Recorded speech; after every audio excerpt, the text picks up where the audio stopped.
Salam alaikum wa rahmatullahi ta'ala wa barakatuh. Élèves de la deuxième année baccalauréat, bienvenue dans cette vidéo dans laquelle on va corriger l'exercice numéro 1, les oscillations forcées dans un circuit RLC serré. Bien sûr, ça concerne la deuxième année baccalauréat sciences maths. On réalise le montage électrique représenté sur la figure 1 qui comporte bien sûr un générateur GBF qui délivre une tension alternative sinusoïdale de valeur efficace U variable, de fréquence N variable également, une bobine d'inductance L et de résistance négligeable, un condensateur de capacité C et un conducteur ohmique de résistance R réglable. La courbe A de la figure 2, ici voilà la courbe A de la figure 2, représente les variations de l'intensité efficace I du courant parcouru dans le circuit en fonction de la fréquence quand la tension efficace du générateur est réglée à la valeur U1 égale à 10 volts. Donc, on a obtenu cette courbe lorsque la tension efficace égale à 10 volts. La courbe B de la figure 2 représente les variations de I en fonction de N, S, quand on change la valeur de l'une des deux grandeurs ROR, c'est-à-dire la courbe B, elle est obtenue lorsqu'on fait varier soit R, soit le U. Donc, le U, la valeur efficace. Donc, la première question, calculer la valeur de la résistance R des conducteurs ohmiques. Trouver l'expression de l'impédance Z des dipôles en fonction de R quand la valeur de l'intensité efficace du courant vaut I égale E0 C racine de 2 avec le E0, l'intensité efficace du courant à la résonance. Calculer le facteur de qualité du circuit pour chacune des deux courbes. Indiquer parmi les deux grandeurs R et U celui qui a été modifié pour obtenir la courbe B. C'est-à-dire la courbe B, il est obtenu lorsqu'on a varié ou bien le R ou bien le I. On vous demande de déterminer exactement lequel des deux on a modifié. Donc avant de voir la correction, voilà aussi l'énoncé en arabe, voilà, donc même donné, donc un générateur GBF qui délivre la tension, une tension variable, bien sûr la valeur efficace et la fréquence sont réglables, donc on peut les changer قبل الضبط. وشيء معامل تحريضها normalement L ومقاومتها مهملة, donc مكثف سعته C. Normalement ici on a oublié de quelque chose ici. وشيء معامل تحريضها, quelque chose ici. C'est ça en français, donc voilà une bobine d'inductance L. Donc dans l'énoncé en arabe, il manque ici وشيء معامل تحريضها L, معامل تحريضها L ومقاومتها مهملة, مكثف سعته C, موصل أومي مقاومته R qu'on peut modifier قبل الضبط. يمثل المنحنى A من الشكل 2 تغيرات الشدة الفعالة للتيار المار في الدارة بدلالة التردد عندما نضبط التوتر الفعال على القيمة E1 يساوي 10 فولت. يعني أن المنحنى A تم الحصول عليه عندما تم ضبط قيمة التوتر الفعال على 10 فولت والمقاومة R على قيمة معينة. ويمثل المنحنى B في الشكل 2 تغيرات نفس الشدة الفعالة بدلالة التردد, وذلك عند تغيير أحد المقدارين R أو E. إذا تم الحصول على المنحنى B بتغيير أحد المقدارين سوف نحدد بعد ذلك أيهما, هل R أم E كما هو في السؤال الموالي. واحسب قيمة المقاومة R الموافقة للمنحنى.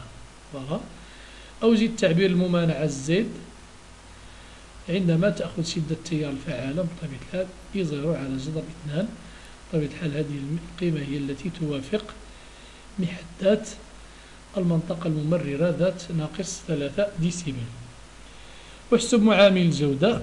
حدد من بين المقدارين R و E المقدار الذي تم تغييره للحصول على المنحنى. بعلل جوابك. إذن أنصحكم بقراءة المعطيات جيدا قبل الإجابة على السؤال. إذن نعود الآن. إذن السؤال الأول: احسب قيمة R الموافقة للمنحنى A. بطبيعة الحال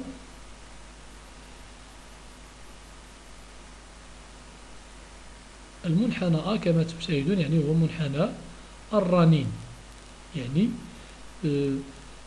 الشدة الفعالة قصوية عند الرنين. هنا يعني يمكن قراءة التردد الموافق للرنين. Donc la réponse, bien, la première question: calculer la valeur de la résistance R du conducteur ohmique correspondant à la courbe A. Donc voilà la réponse. On sait que l'impédance des circuits Z égale à U sur I, et à la résonance, bien sûr, à la résonance Z devient minimale. Z minimale, on la note en général Z0, on sait qu'elle est égale à la résistance totale. Donc à la résonance, l'impédance elle est minimale. Elle prend la valeur de la résistance totale. Donc dans ce cas, égale à la tension efficace divisé par la tension efficace I0 à la résonance. Bien sûr, I0, l'intensité du courant à la résonance. Dans ce cas, bien sûr, à la résonance, bien sûr, Z0 égale à R.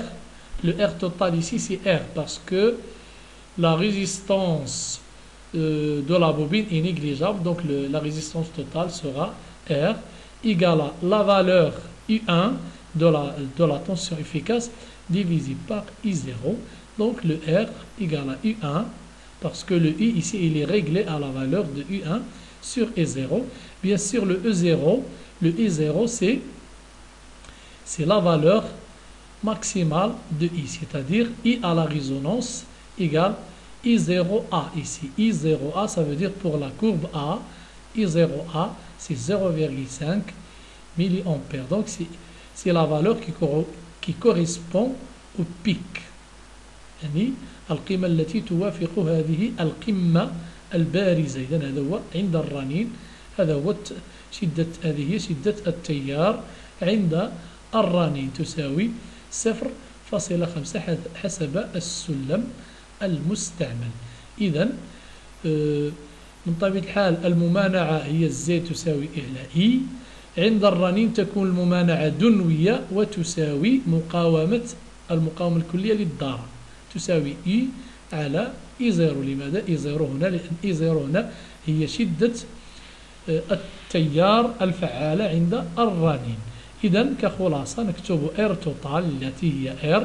لماذا؟ لأن مقاومة الوشيعة مهملة. إذن R توتال هي R في هذه الحالة تساوي القيمة التي تم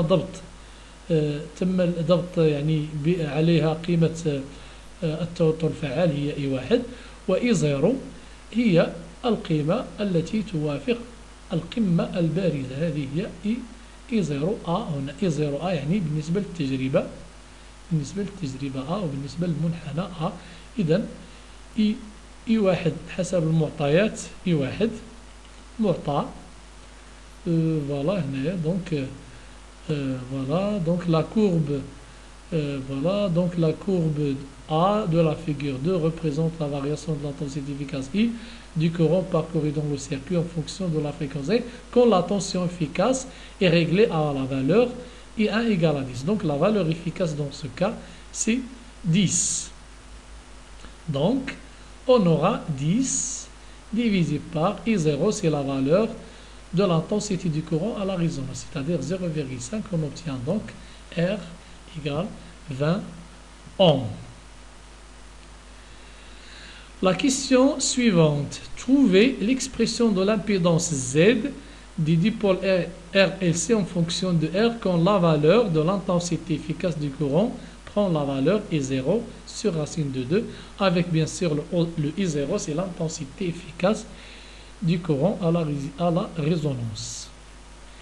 السؤال بالعربية: أوجد تعبير الممانعة Z بدلالة R عندما تأخذ الشدة الفعالة للتيار القيمة I0 على جذر 2، حيث I0 هي شدة التيار الفعالة عند الرنين. إذن الجواب: دائما نعلم أن الممانعة هي Z تساوي I على I، وعند الرنين Z تأخذ قيمتها الدنيا Z0 تساوي I على I0. On a Z égale à U sur I, et à la résonance, le Z devient minimal, on la note Z0 égale U sur I0. Bien sûr, le I0 ici, c'est le I. À la résonance, I tend vers I0. Dans ce cas, le I égale à I racine de 2 d'après les données, quand I égale à I0 sur I2. Donc, lorsque I égale à I0C racine de 2, l'expression de l'impédance devient Z égale U sur I, c'est-à-dire I0 racine de 2. C'est donc U racine de 2 sur I0. Or, le U sur I0 dans ce cas, U sur I0, c'est Z0. Donc, ça sera donc Z0 fois racine de 2. Or, le Z0, c'est-à-dire l'impédance minimale, c'est la résistance totale. Dans ce cas, la résistance totale égale à R. Donc, on obtient Z égale R racine de 2. نعلم أن الممانعة Z هي I على I، وعند الرنين Z0 I على I0. في حالة I تساوي I0 على جذر 2 تصبح Z هي I على I0 جذر 2، هي I جذر 2 على I0. بما أن I على I0 I على I0 هي Z0، إذا تصبح Z هي Z0 جذر 2.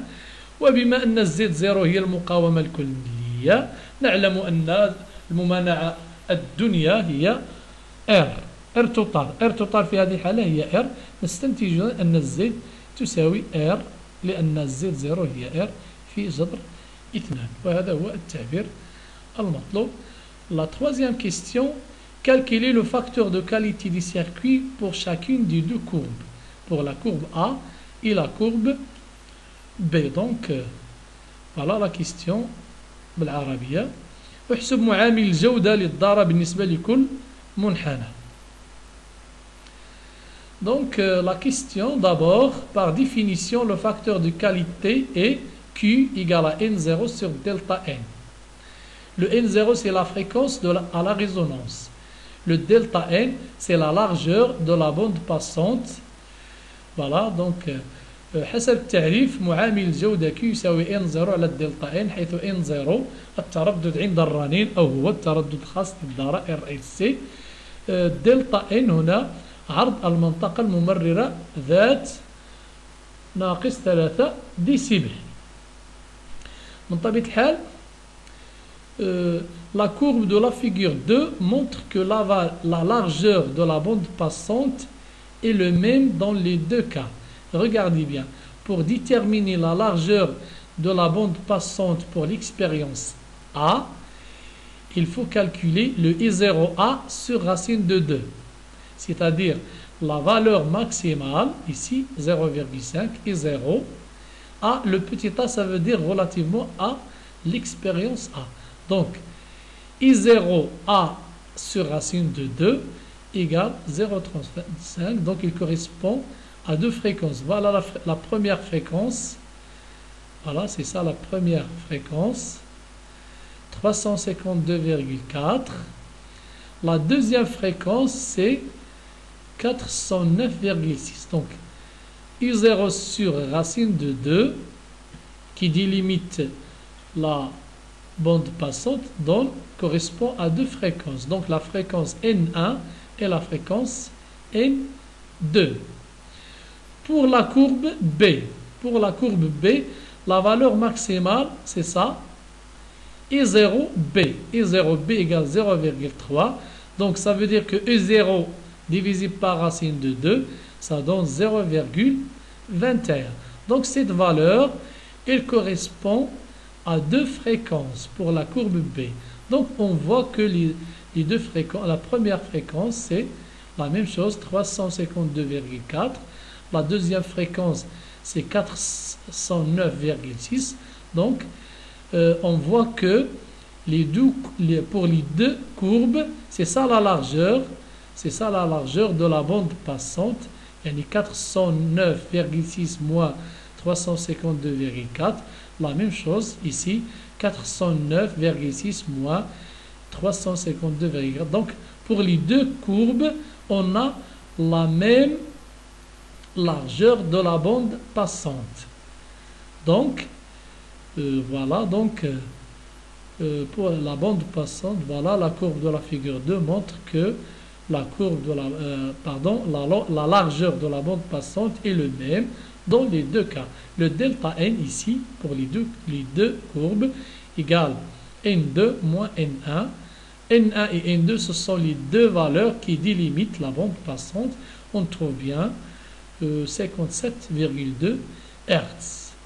Par contre, le n0 ici, c'est la fréquence à la résonance. Donc, c'est la valeur qui correspond aux deux pics. Ici, vous avez la même chose. Donc, la valeur de la fréquence qui correspond à la valeur maximale de l'intensité efficace, on retrouve pour les deux courbes 381. Donc, c'est ça la fréquence à la résonance, c'est-à-dire la fréquence propre des circuits. Donc, N0, 381. Donc, dans les deux cas, pour les deux courbes, le coefficient de qualité égale 381 divisé par la largeur de la bande passante, on trouve 6,66. من طبيعة الحال بالنسبة للتجربتين أو بالنسبة للمنحنيين A و B نلاحظ أن عرض المنطقة الممررة هو نفسه. كيف نحصل على المنطقة الممررة؟ من طبيعة الحال بالنسبة للتجربة A أو بالنسبة للمنحنى A، القيمة القصوى عند الرنين هي E0، نقسمها على جذر 2 ثم نقوم بالإسقاط على المنحنى فنحصل على يعني التردد الأول الذي يحد المنطقة المحد الأدنى للمنطقة الممررة هو 350.4. المحد الأقصى هنا هو 409.6. نفس الشيء بالنسبة للمنحنى B، القيمة القصوى عند الرنين هي E0B يعني 0.3. لإيجاد الترددين اللذين يحدان المنطقة الممررة نقسم على جذر 2 نحصل على 0.21. إذن نلاحظ أن نفس عرض المنطقة الممررة بالنسبة للشكل A نفس الترددين. بالنسبة ل N0 يعني التردد عند الرنين هو التردد الذي يوافق القمتين البارزتين، يعني القمة هنا القيمة القصوى دونك هذا هو التردد عند الرنين 381، وبالتالي يصبح معامل الجودة هو 6.66 طبيعة الحال بدون وحدة. La question suivante. Indiquez parmi les deux grandeurs R et I celui qui a été modifié pour obtenir la courbe B. Justifiez la règle. Bien sûr, la courbe B, il a été obtenu en faisant varier R ou bien le I. بالعربية حدد من بين المقدارين R و I المقدار الذي تم تغييره للحصول على المنحنى B. من طبيعة الحال للحصول على المنحنى B تم تغيير يا إما المقاومة الكلية أو التوتر الفعال. إذن المطلوب هنا تحديد المقدار الذي تم تغييره للحصول على المنحنى B. D'abord, avant de répondre, il faut savoir que le facteur de qualité ne dépend pas de la tension efficace. Le facteur de qualité dépend de la résistance totale des circuits. Or, dans notre cas, on remarque que dans les deux expériences, le facteur de qualité n'a pas changé. C'est-à-dire, la résistance totale n'est pas changée. Donc, sûrement, donc c'est la variable I qui a changé. Ainsi que le facteur de qualité dépend de la résistance du circuit et ne dépend pas de la tension efficace. Ça, on l'a vu dans le cours. Le coefficient ou bien le facteur de qualité dépend de la résistance des circuits et ne dépend pas de la tension efficace. Dans le cas étudié, c'est-à-dire le cas de ces deux courbes, le facteur de qualité n'a pas changé puisqu'on a trouvé le même facteur de qualité. Donc, la grandeur qui a été modifiée pour obtenir la courbe B, c'est la tension efficace U. Sinon, si par exemple la résistance est modifiée, donc on aura une autre valeur du coefficient de qualité. Mais puisque le coefficient de qualité n'a pas changé, donc sûrement la grandeur qui a été modifiée, c'est la tension efficace et non pas la résistance des circuits. نعلم أن معامل الجودة لا يتعلق بالتوتر الفعال وإنما يتعلق بمقاومة الضرر. لو أن المقاومة هي التي تغيرت سوف نحصل على قيمتين مختلفتين لمعامل الجودة، وبما أن معامل الجودة بالنسبة للتجربتين هو نفسه، نستنتج إذن أن المقدار الذي تم تغييره هو التوتر الفعال U وليس يعني المقاومة R. إذن أتمنى لكم التوفيق وإلى اللقاء في فيديو قادم إن شاء الله.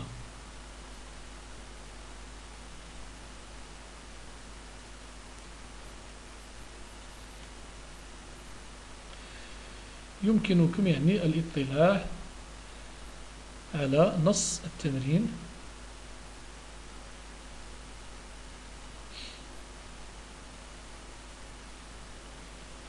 بالفرنسية هنا أيضا.